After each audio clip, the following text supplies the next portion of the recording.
Hello guys!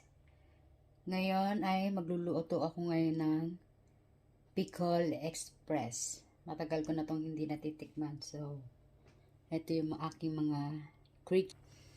Meron akong ginger, garlic, and onion. And of course, green pepper and red pepper. So, ito meron akong half kilo na liempo. Siyempre, ito, may gata rin. At, bagoong. So, ayan. Let's start to cook now. So, ayan guys. Pinapainit ko na yung kawali. So, lagyan ko lang siya ng konting tubig. Hindi na ako gagamit ng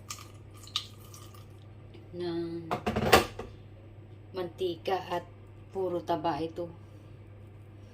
Pakukulaan ko lang siya at gagawin kong mantika. So, ayan guys.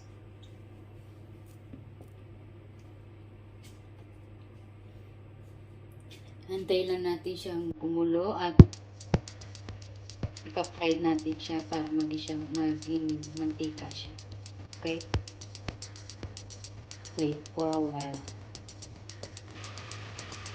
So, ayan guys, kumukulo na ang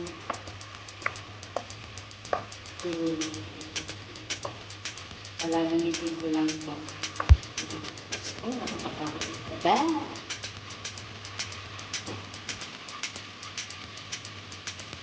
Hindi ka pagkagalit mo ng video. Para nakakapag-fry.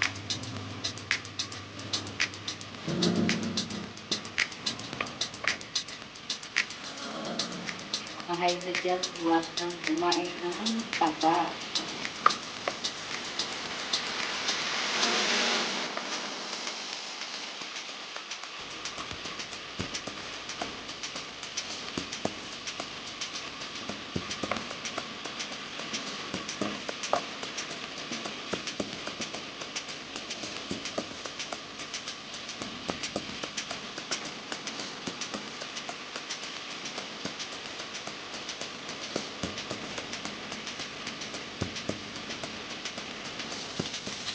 Ayan, wala na.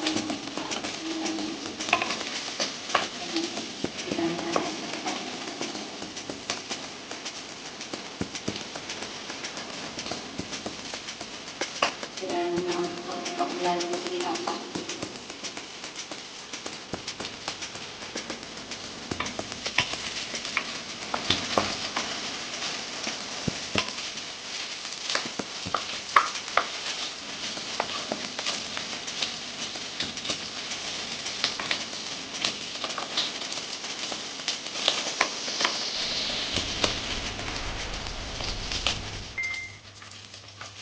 So, yun guys, ito o, sinakchap ko siya.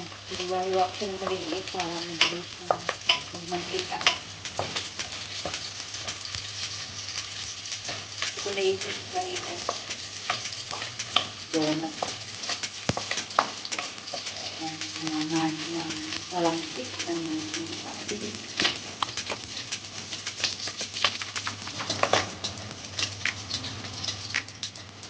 Ayan guys, nag-grow na siya.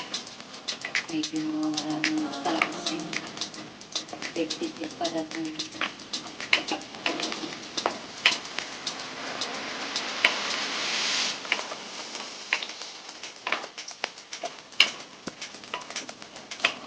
Ay! Ay!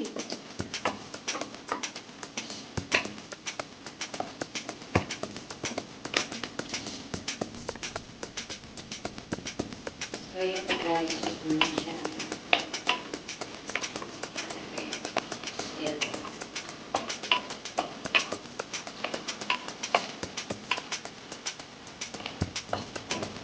Sa puka. Ayan pa.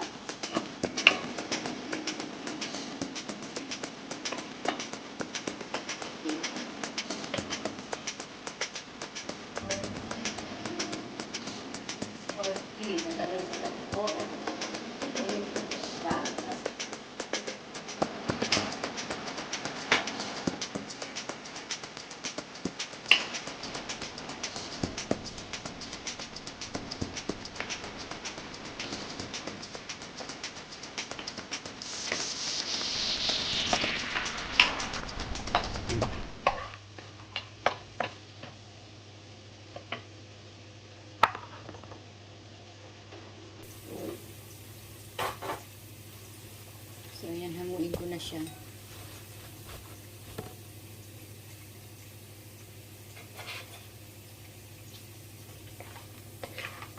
pwede na siguro yan.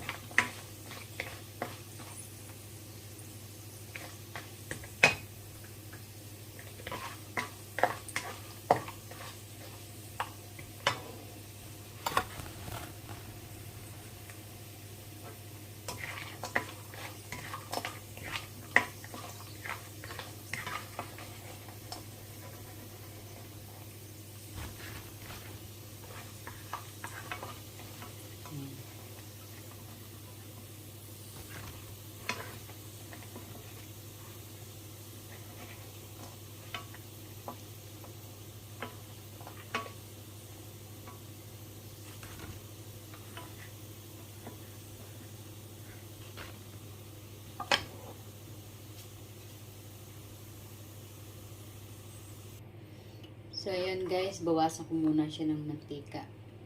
Medyo marami. Pero una ko munang ilalagay yung belly. Magmamantika pa rin kasi ito. So, ito na yung pork. Hinaan lang muna natin yung pork. At umuusok na.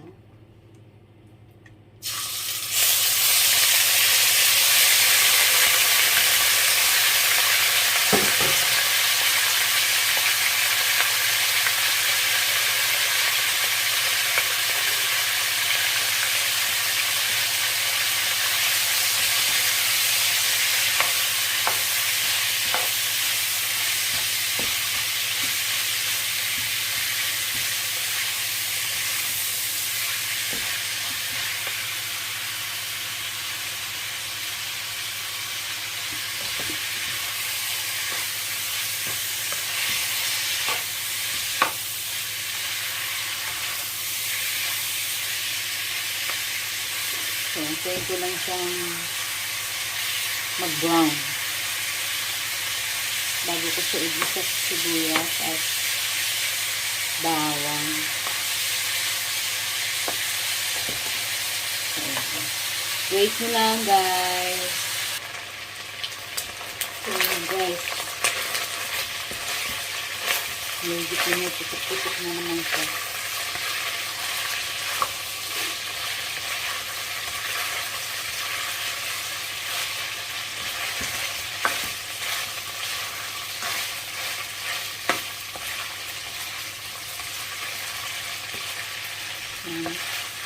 Gigisa ko na siya. Hinahin ko lang yung lula.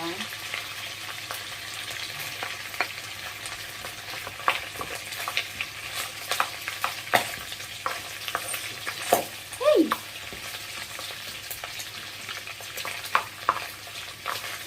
Grabe ka, hindi kita inaano.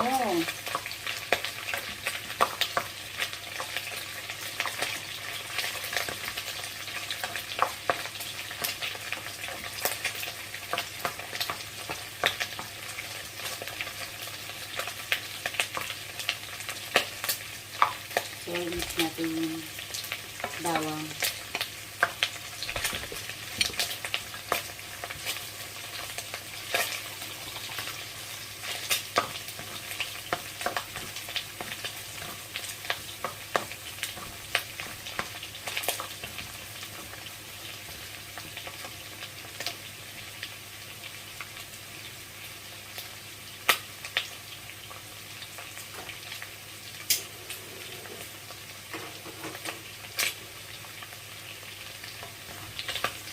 Yan lang na siya.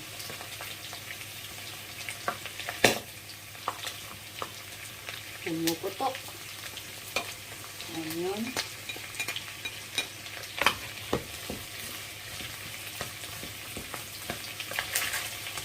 Parang hindi ko na pumutok. Katakot.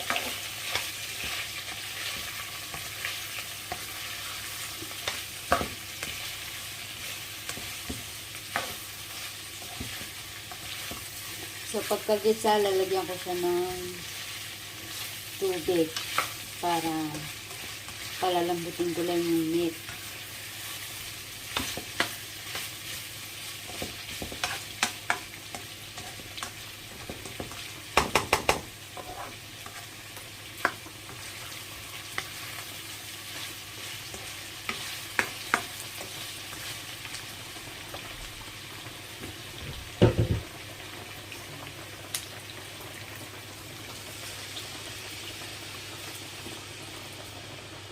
Palalambutin ko lang siya.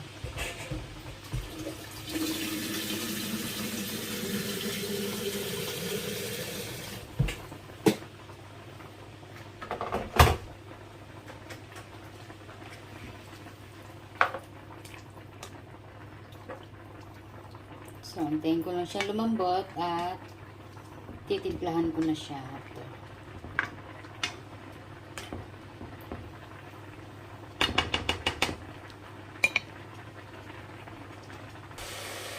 So, ayun guys, medyo malambot na siya. Malambot na pa talaga. Nalagay ko na yung gata.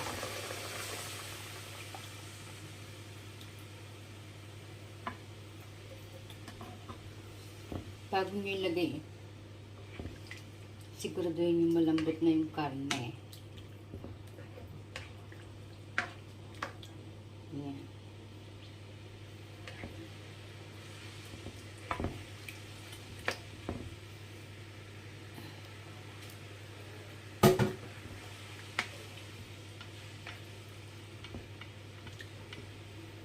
Titimplahan ko na yan kapag kumulo na siya.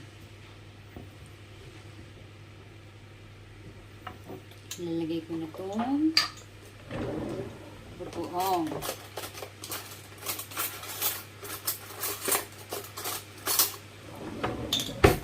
Kunti nang lalagay ko ng bagoong.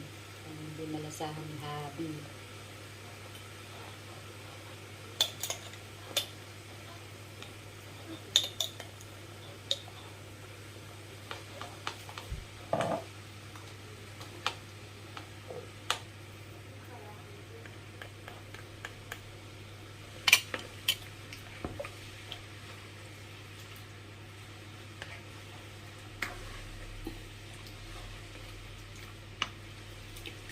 Ayaw niya kasi ng amoy niyan. Kaya hindi ko siya sinasabay sa pagkigisa kasi mangangalingasa sa buong bahay ang amoy ng bagoong. So, ayan, antay ko lang siyang kumamot. Titiglan ko na siya. Okay?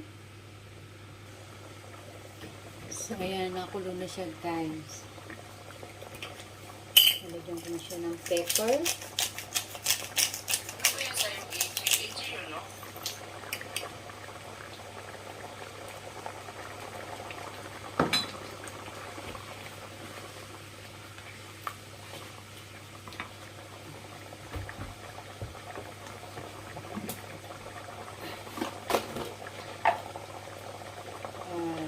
Bechin.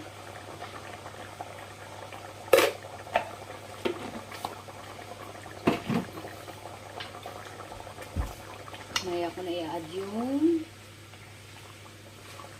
mga sili. Let me taste.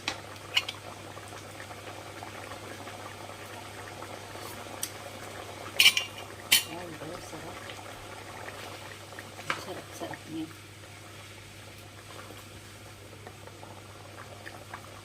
Pero may konting kabang. Lagyan natin siya ng konting salt. Konti lang yan, guys.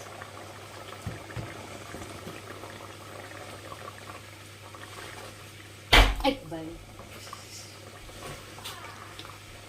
Ang asawa ko, binulat ako. Abnormal.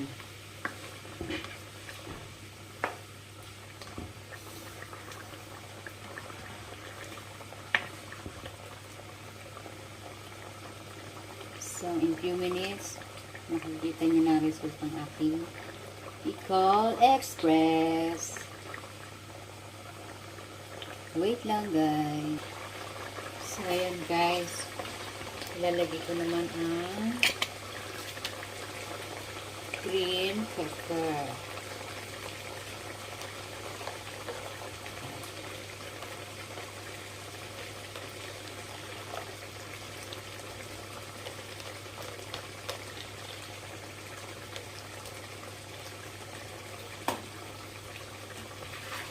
Kunti lang nilagay ko. Normally, marami ako maglagay ng sili. Baka hindi kainin ng asawa ko. Pag maraming sili at sobrang anghang.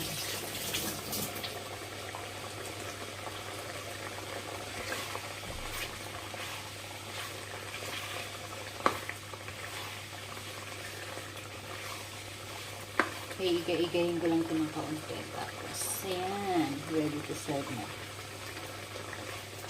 Okay.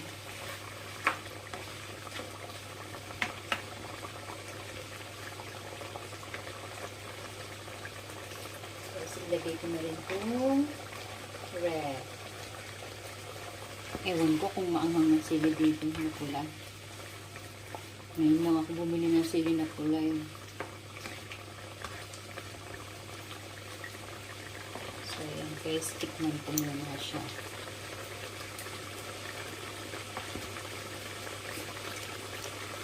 Wow, lovely taste.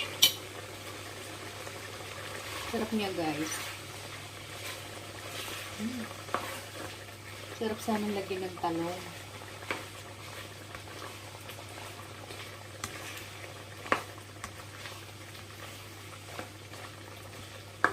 Medyo may anghang siya ng konti na o baka mapaanghang arin. Hindi makain ng aking asawa.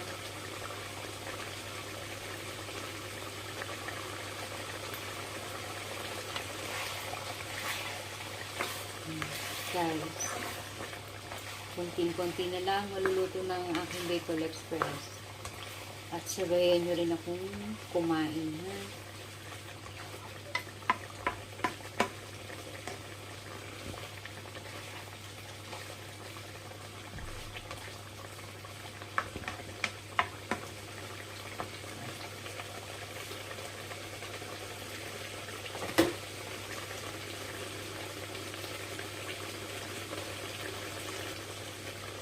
Hi guys, ito na, malapit na siya maluto.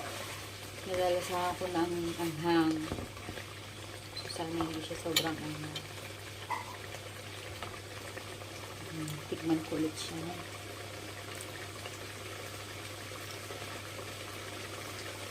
At naman, sarap, kapaparami ang kaon ko nito.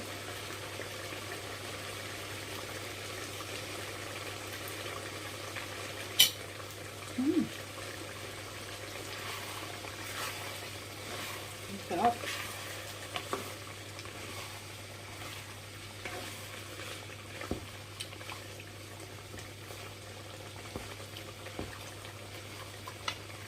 So, kung may sabaw-sabaw ng konti nito eh.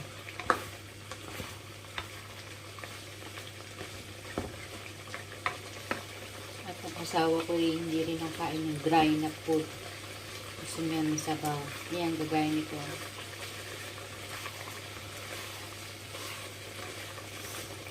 So, ayan guys. Luto na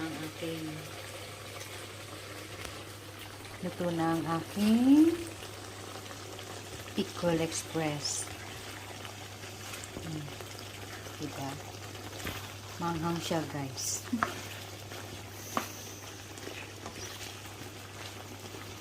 So, ayan guys.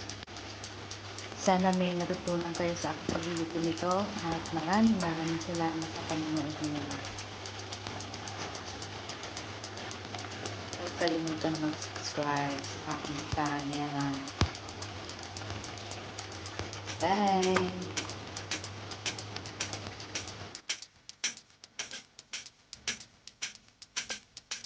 Pinarito ko. Sobrang lutong.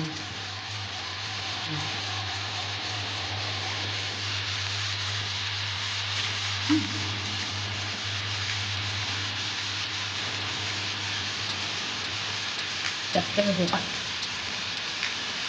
ikaw.